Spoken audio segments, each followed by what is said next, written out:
નમસ્કાર. બાયોચાર આજકાલ ગ્લોબલ વોર્મિંગના સમયમાં બાયોચાર એ ક્રાંતિકારી પદાર્થ તરીકે ઉભરી રહ્યો છે.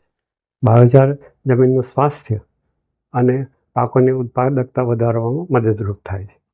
આપણા ખેતરના વધેલા અવશેષો, બાગાયતમાં છટણી કરેલી ડાળીઓ, પાંદડાઓ, થળિયા, કોઈપણ જાનવરોના ગોબર, સડેલા અનાજો, આ બધામાંથી આપણે બાયોચાર બનાવી શકીએ.